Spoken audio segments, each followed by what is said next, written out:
فبأي آلاء ربكما تكذبان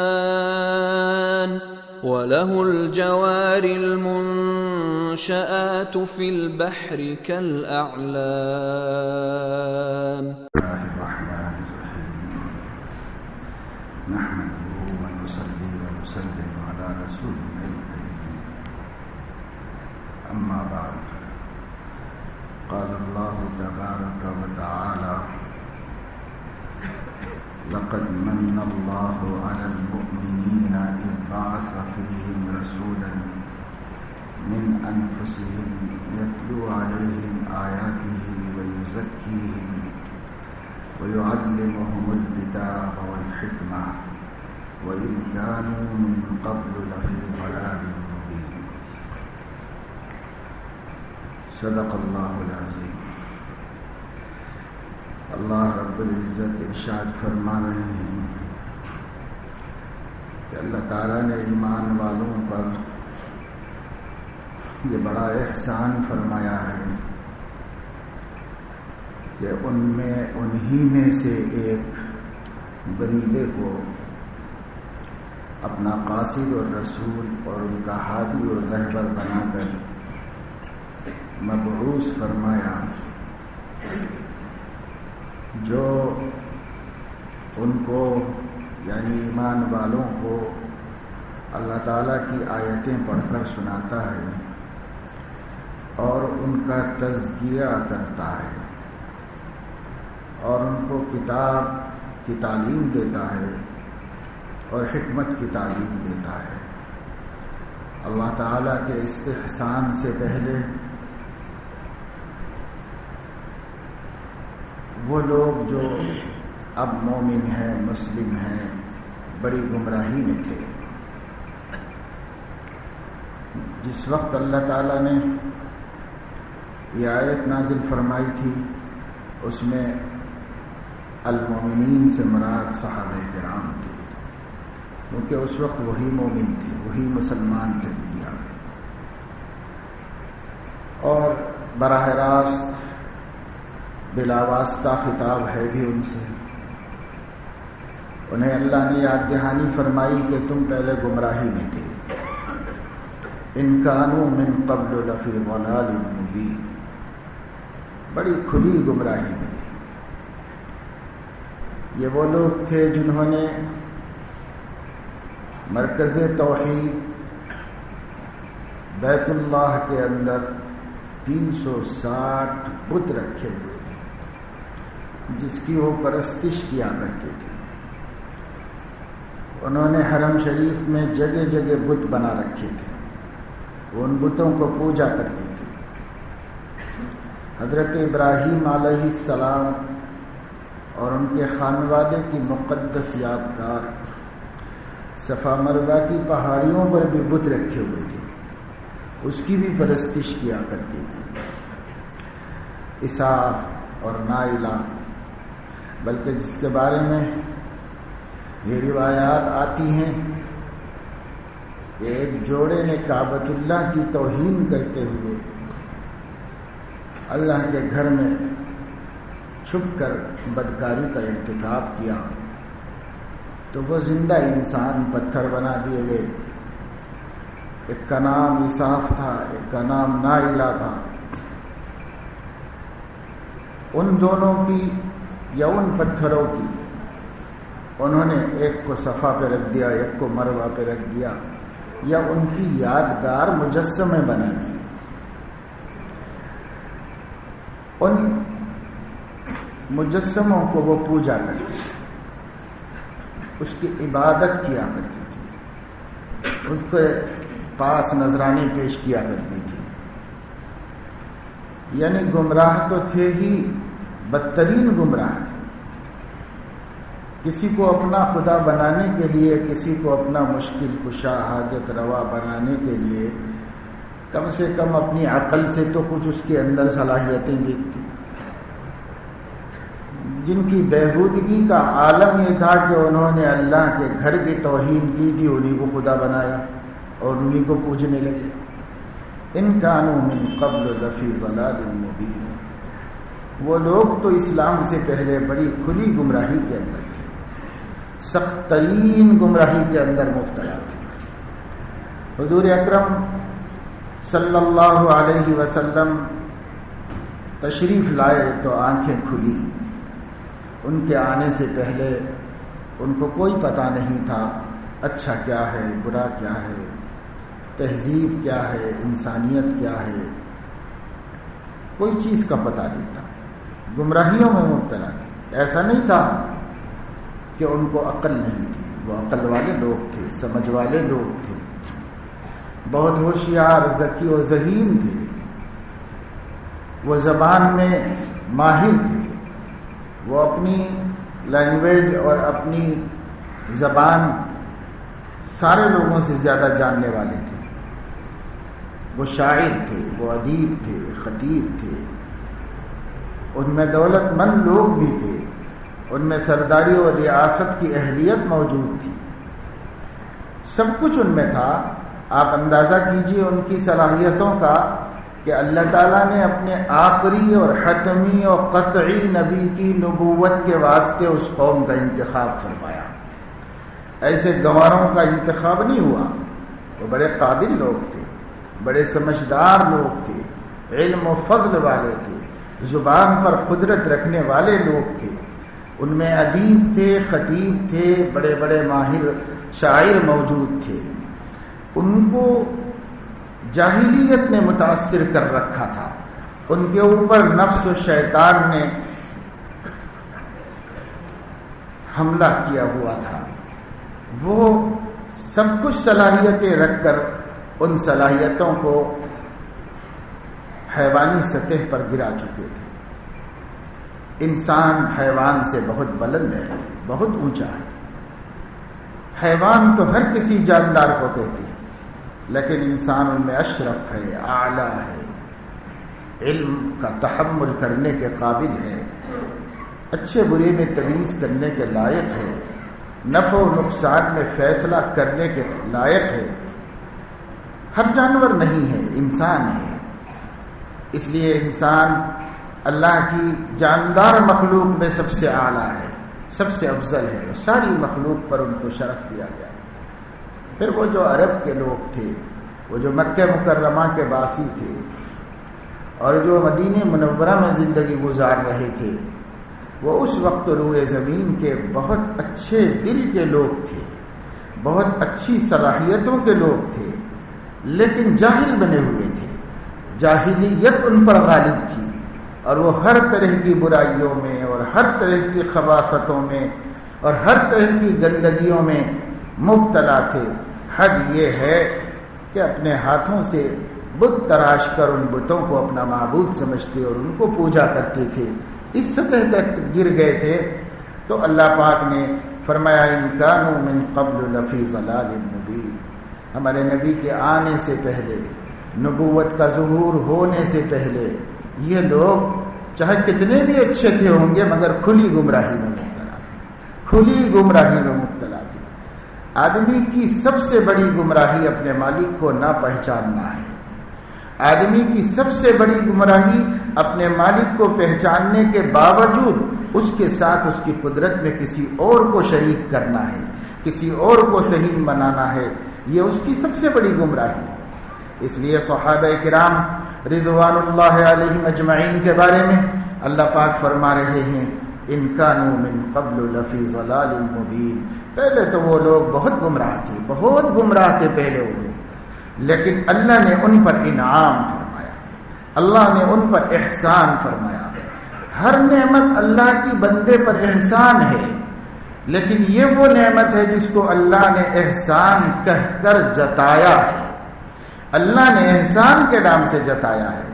اور نعمتوں کو اللہ تعالیٰ نے یہ تو فرمایا کہ یہ سب ہماری عطا ہے، لیکن اس کو احسان کے مد میں ظاہر نہیں فرمایا۔ یہاں اللہ رب العزت نے احسان کے لفظ سے اس کو جتایا تاکہ خوب سمجھے صحابہ، اور صحابہ کے بعد قیامت تک کے باتوفیق بندے جن کو اللہ نے کھلی گمراہی شرک سے نکالا، وہ خوب اچھی طرح سمجھ لے کہ یہ شرک سے بچ جانا اور یہ توحید کی حقیقت کا پا جانا ان کا اپنا کمال نہیں ہے، اس کو بار بار مسلمان سوچے، یہ ان کا کمال نہیں ہے، یہ ان کی خوبی نہیں ہے۔ اگر یہ خوبی تمہاری ہوتی تو وہ اتنے خوبیوں والے لوگ تھے اور وہ اتنے ذہین و سمجھدار لوگ تھے کہ وہ کبھی شرک نہ کرتے، وہ بھی بھٹک گئے اور وہ بھی شرک میں مبتلا ہو گئے۔ یہ تو فضل باری ہے، جس پر ہو گیا ہو گیا۔ یہ اپنے ہاتھ کی کمائی نہیں ہے اور یہ اپنی صلاحیتوں کی پیداوار نہیں ہے کہ ہم مومن ہو جائیں۔ مومن ہونا احسان ہی احسان ہے اللہ کا۔ اس لیے فرمایا لقد من اللہ۔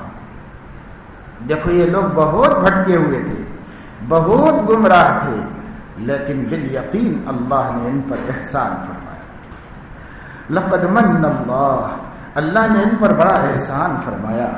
یہ اللہ ہی کا احسان ہے جو اس گمراہ جماعت پر ہوا اور وہ ضلال مبین میں اٹے بسے لوگوں پر ہوا۔ کیا اللہ نے احسان فرمایا؟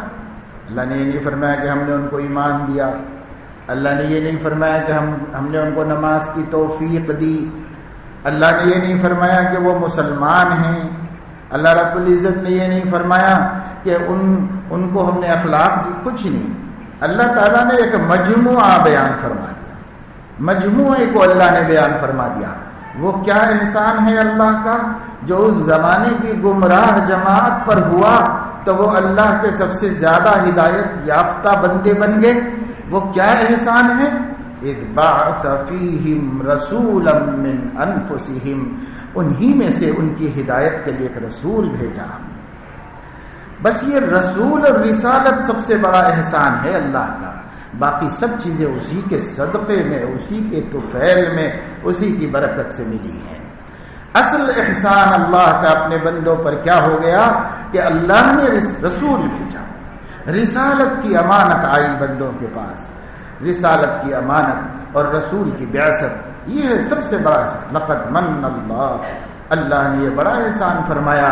پھر ایمان بھی ملا، پھر اسلام بھی ملا، پھر نماز روزے کی توفیق بھی ملی، پھر اللہ کی معرفت بھی ملی، پھر عبادت کا ذوق بھی ملا، پھر ذکر کی لذت بھی حاصل ہوئی، پھر خیرات کا جذبہ بھی پیدا ہوا، پھر جہاد کی ہمتیں بھی پیدا ہوئیں، پھر سب کچھ ہوا۔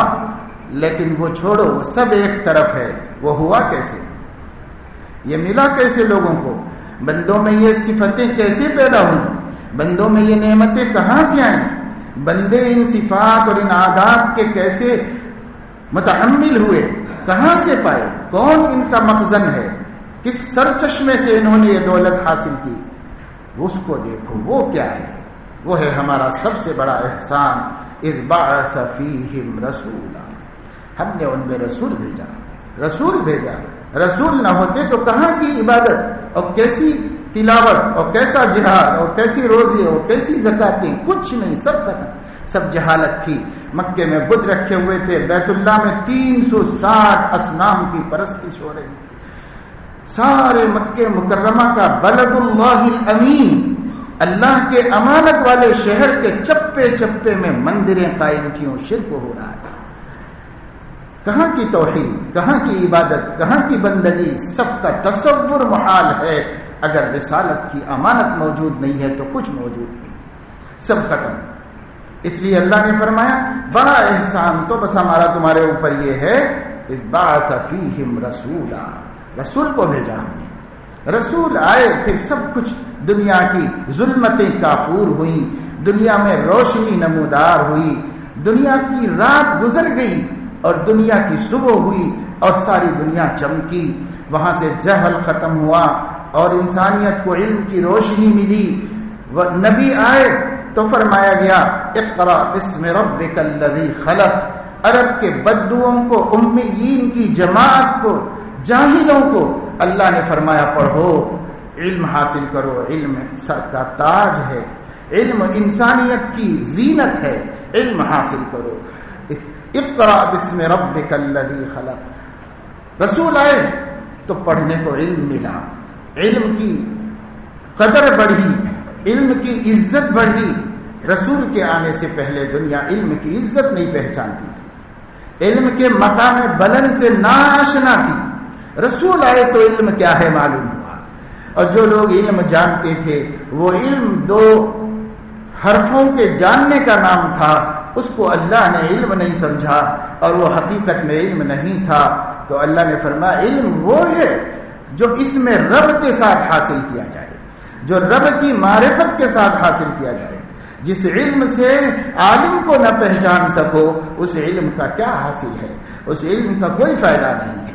علم وہ ہے جو رب کی نسبت سے حاصل ہو، علم وہ ہے جو رب کی معرفت کی ضمانت ہو، علم وہ ہے جس سے ہم اپنے اللہ کی ذات و صفات کو معلوم کر سکے. اس لیے فرمایا اقرا، پڑھو نہیں صرف بسم ربک، اس رب کے نام سے پڑھو جس نے تم کو پیدا کیا. یہ نہیں فرمایا الذی خلقکم، بلکہ یہ فرمایا الذی خلق، جس نے ہر چیز کو پیدا کیا. یہ علم کا خالق بھی وہی ہے، یہ علم کا مالک بھی وہی ہے. علم اللہ کی ذاتی صفت ہے، وہ اپنے علم کا کچھ حصہ بندوں کے لیے دنیا میں بھیجا ہوا ہے، باقی علم تو اسی کا ہے اور اسی کا اس پر قبضہ ہے.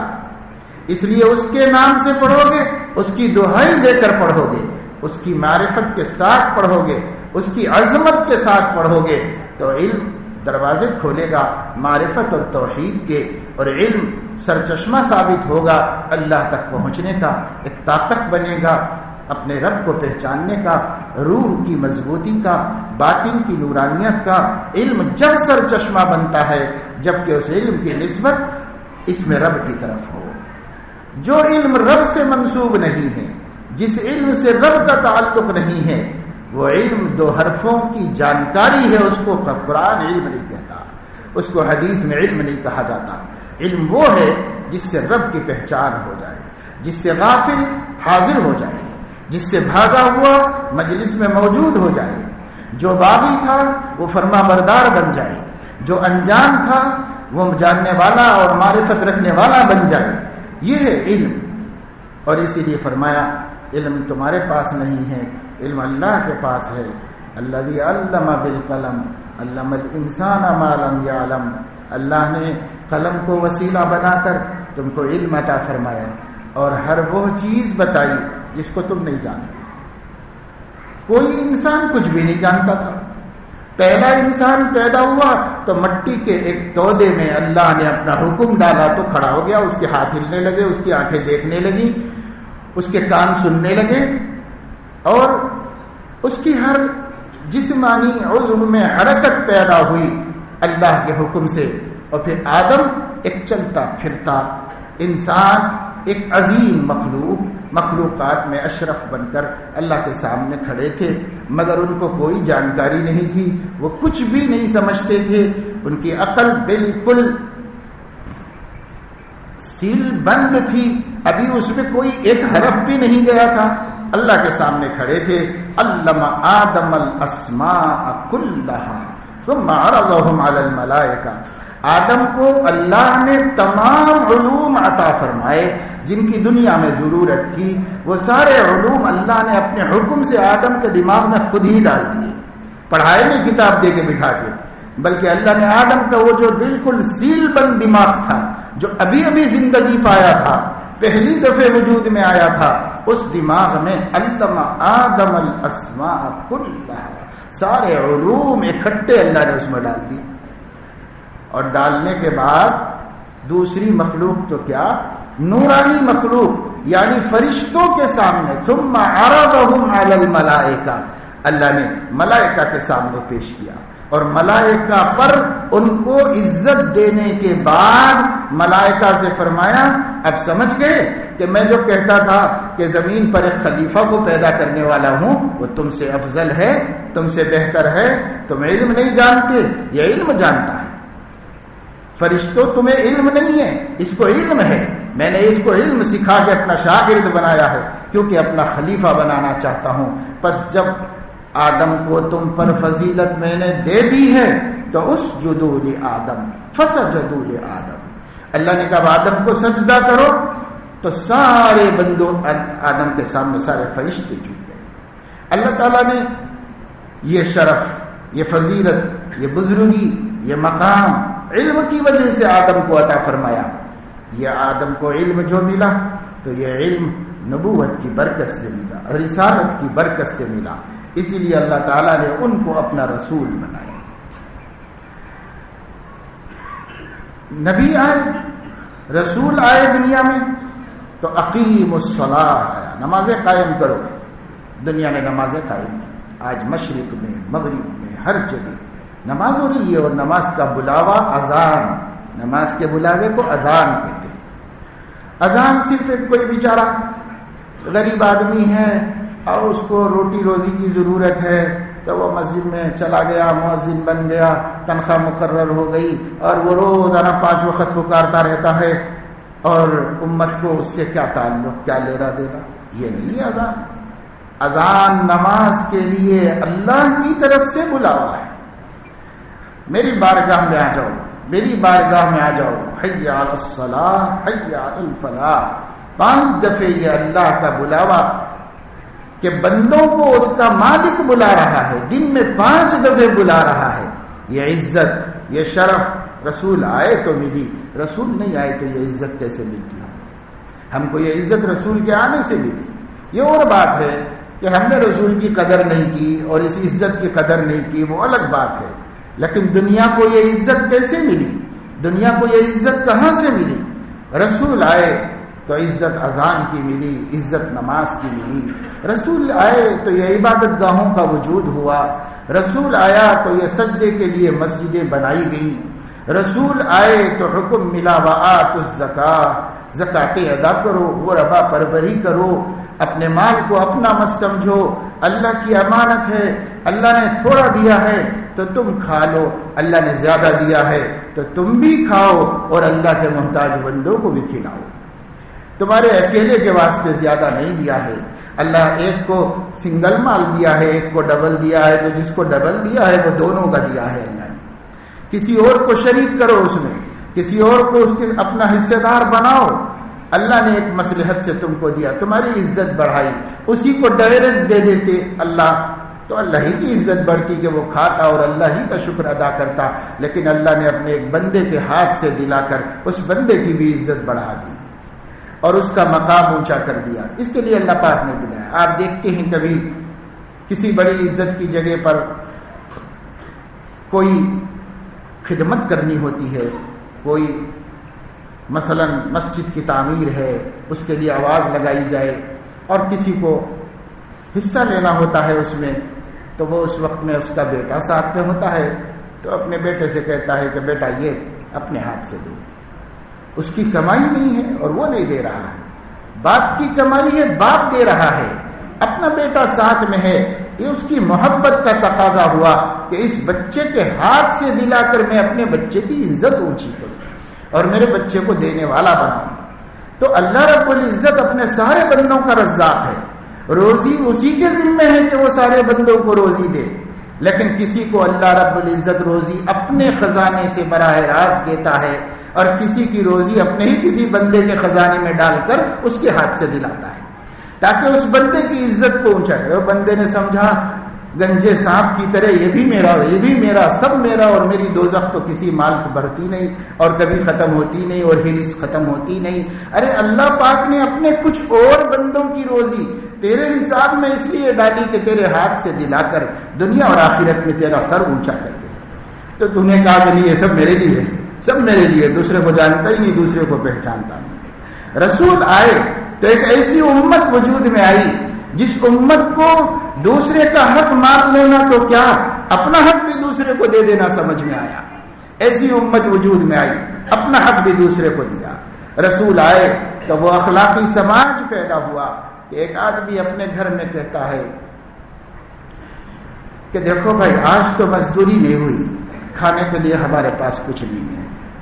بیوی کہتی ہے کوئی بات نہیں، کل اللہ پاک نے کھلایا تھا، آج ویسے ہی بغیر کھا کے سو جائیں گے، وہ بھی اللہ کا کرم ہے، یہ بھی اللہ کا کرم ہے۔ پیٹ جلے گا اللہ یاد آئیں گے، اللہ کو پکاریں گے، پیٹ بھرا ہوا رہے گا اللہ کو بھول جائیں گے، وہ بھی کرم ہے، یہ بھی کرم ہے کہ اللہ کھلا دے اور کبھی بھوکا رکھ دے۔ ذہن بنا تھا رسول کے صدقے میں، دونوں سو گئے۔ پھر شوہر نے کہا کہ دیکھو بیگم اٹھو، ذرا چولہا جلا کے آ جاؤ۔ بیوی کہنے لگی جب پکانے کو آٹا نہیں، روٹی نہیں، کچھ نہیں، تو چولہا جلا کے کیا کرے؟ جو تھوڑی بہت لکڑیاں ہیں وہ بھی جل کے خراب ہو جائیں گی، ختم ہو جائیں گی، کچھ ہے تو نہیں پکانے کے لیے. تو کہنے لگے کہ نہیں سنو میں کہہ رہا ہوں تم چولہا تو جلا دو. وہ فرما بردار بیوی تھی، گئی چولہا جلائی، وہ آ گئی. نہ گھر میں گوشت ہے، نہ ہمارے گھر میں آٹا ہے، نہ کچھ پکانے کو کوئی چیز ہے. کہنے لگے کیوں جلوا رہے ہیں؟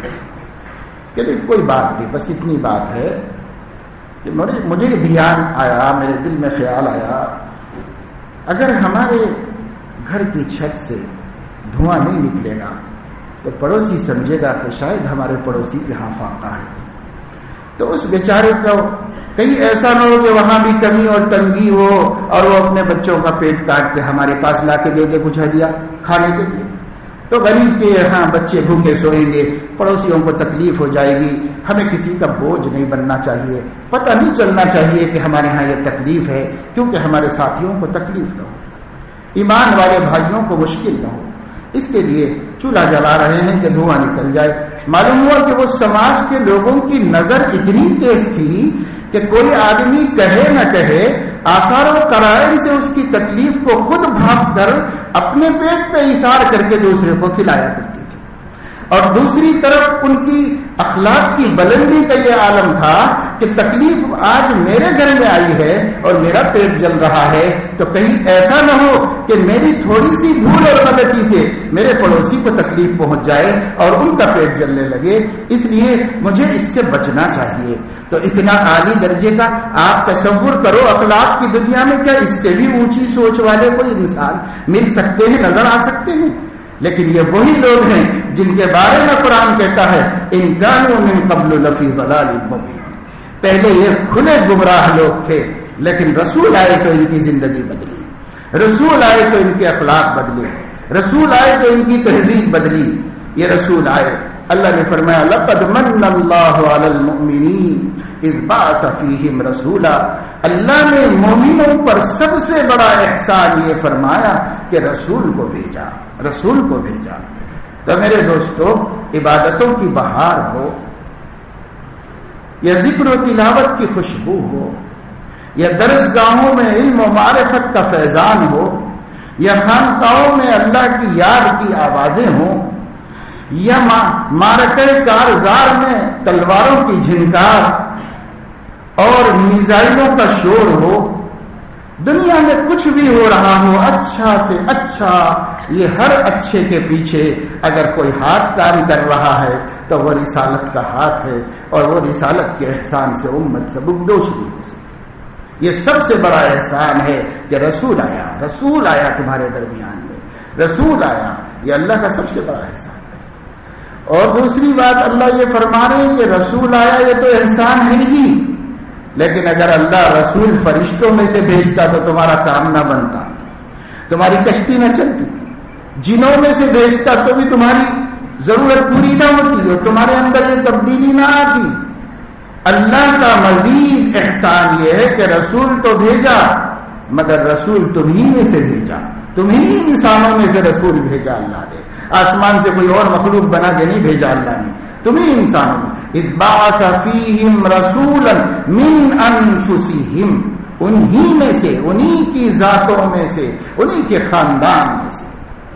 دنیا کے خاندانوں میں آدم کی اولاد میں جو سب سے عالی مرتبت خاندان تھا وہ قریش کا خاندان تھا. قریش میں بنو ہاشم سب سے زیادہ عزت رکھنے والے تھے. بنو ہاشم میں اللہ تعالیٰ نے عبد المطلب کو پورے حجاز مقدسہ کے اندر عزت کا بلند ترین مقام عطا فرمایا تھا. عبد المطلب کے 10 بیٹے اور ان میں سب سے چھوٹے بیٹے کو اللہ پاک نے اپنے آخری رسول کے باپ ہونے کا شرف عطا فرمایا اور عبداللہ کی پشت سے آمینہ کے پیٹ میں اس نور کو منتقل فرمایا جو آدم سے لے کر پروردگار عالم نے حضرت عبداللہ تک اس طرح منتقل کیا تھا کہ یہ نور جس پشت میں تھا اس پشت نے کبھی بتوں کے آگے اپنے کو نہیں چھپایا. حضرت آدم سے حضرت عبداللہ تک رسول اللہ کے جتنے دادا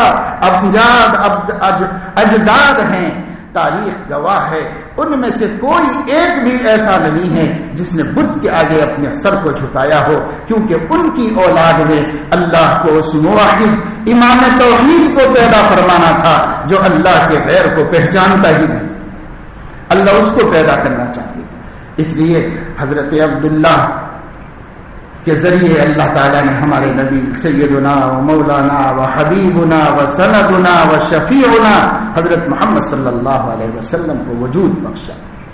آپ دنیا میں تشریف لائے، آپ آئے، بہار آئی، دین کی، عمل کی، اخلاق کی، تہذیب کی، انسانیت کی، خدا تعالیٰ کی یاد کی، اس کے ذکر کی، انسانیت نوازی کی، ہمدردی کی، غمگساری کی۔ آپ تشریف لائے تو بہار آئی، بیوگان کو سہارا ملا، یتیموں کو سرپرست ملا، غریبوں کو ماوا و ملجا ملا، بے سہاروں کو ہمدردی اور سہارے ملے، اور رسول اللہ صلی اللہ علیہ وسلم آئے تو دنیا سے غرور کا سر نیچا ہوا، بادشاہوں کا ظلم ختم ہوا۔ رسول اللہ صلی اللہ علیہ وسلم تشریف لائے تو عدل قائم ہوا، انصاف کی عدالتیں اور ترازویں قائم کی گئی۔ رسول اللہ صلی اللہ علیہ وسلم تشریف لائے تو انسانوں کی نابرابری کو مٹایا گیا اور سب کو کہا گیا الخلق عیال اللہ، ساری مخلوق اللہ کے کنبے ہیں۔ یہ خاندان قبیلوں کی تقسیم اللہ کی تقسیم نہیں، جاہلیت کی تقسیم ہے۔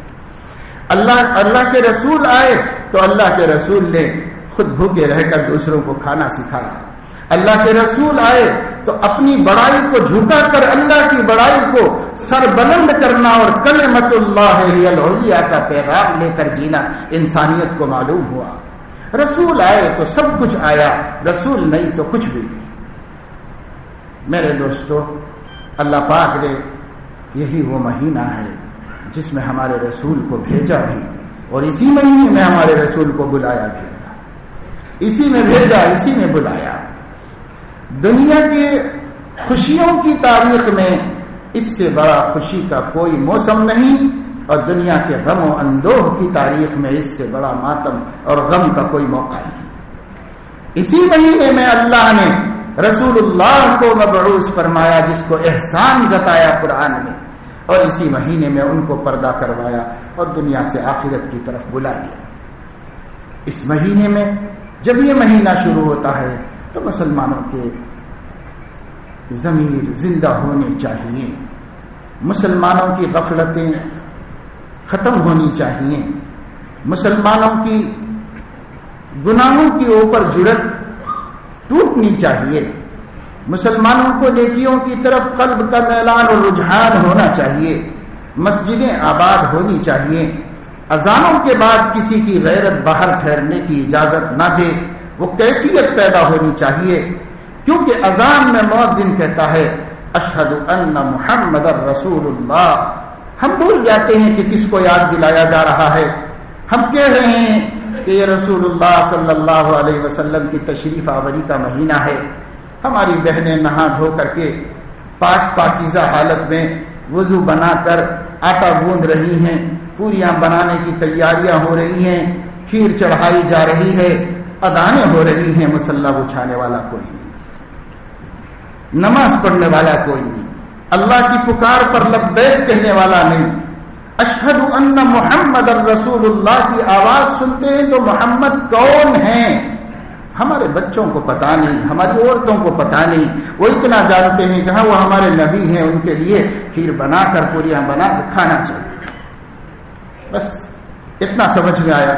نہ نبی کا خون نظر آ رہا ہے، نہ نبی کی آہیں دکھائی دے رہی ہیں، نہ نبی کی آنسوؤں سے زمین پر سجدے کی جگہ کیچڑ بن رہی ہے، بھیگ رہی ہے، وہ نظر آ رہی ہے، نہ نبی کا راتوں کو اٹھ کر اللہم امتی امتی میں صبح کر دینا، اور حضرت عائشہ کا یہ سننا کہ سینے مبارک میں گریا کی کثرت سے ایسی آواز آ رہی تھی جیسے ہانڈی کھولتی ہے تو آواز آتی ہے، اور میں جا کے سن رہی ہوں کہ آخر اتنا رو رو کے نبی اللہ سے کیا مانگ رہا ہے، تو نہ اپنے گھر والوں کی روٹی مانگ رہا ہے، نہ اپنے گھر کے ضروریات، بلکہ وہ کہہ رہے تھے اللہم امتی امتی، یہ اللہ میری امت کا کیا ہوگا، میری امت کا کیا ہوگا۔ وہ راتوں میں مانگ رہے تھے، اور ہمیں کھانے کے علاوہ کچھ سمجھ میں نہیں آیا نبی کے نام سے، نبی کے نام سے نمازیں تک سمجھ میں نہیں آئی مسلمان۔ یہ ہمارا حشر ہوگا۔ میرے دوستو، سب سے بڑا احسان رسالت ہے، رسالت جو اللہ نے بھیجی ہے، اور وہ رسالت کیا ہے؟ وہ سب کچھ جو نبی نے ہم کو دیا۔ یتلو علیہم آیاتہ، وہ اللہ کے قرآن تم کو پڑھ کر سناتا ہے، ویزکیہم، اور ان کا تزکیہ کرتا ہے، دلوں کو پاک صاف کرتا ہے غیر اللہ کی محبت سے، ویعلمہم الکتاب والحکمہ، اور کتاب و حکمت کی تعلیم دیتا ہے۔ اس لیے اس موقع پر کرسچنوں کی طرح، ہندوؤں کی طرح اپنے اپنے پیشواؤں کی پیدائش کے نام پر طرح طرح کے تماشے کرنے کے بجائے حضرت محمد صلی اللہ علیہ وسلم کے دکھی دل کے دکھ کا احساس کرنے والے بن جائیں۔ ان کا سینے میں جو دل تھا، وہ جو تڑپتا تھا تو کیوں تڑپتا تھا، اور ان کے آنکھیں جو آنسو بہاتی تھی تو کس لیے بہاتی تھی، اور وہ ہمیشہ متواصل الاحزان، ہر وقت غمگین رہتے تھے تو کس غم میں ڈوبے ہوئے رہتے تھے۔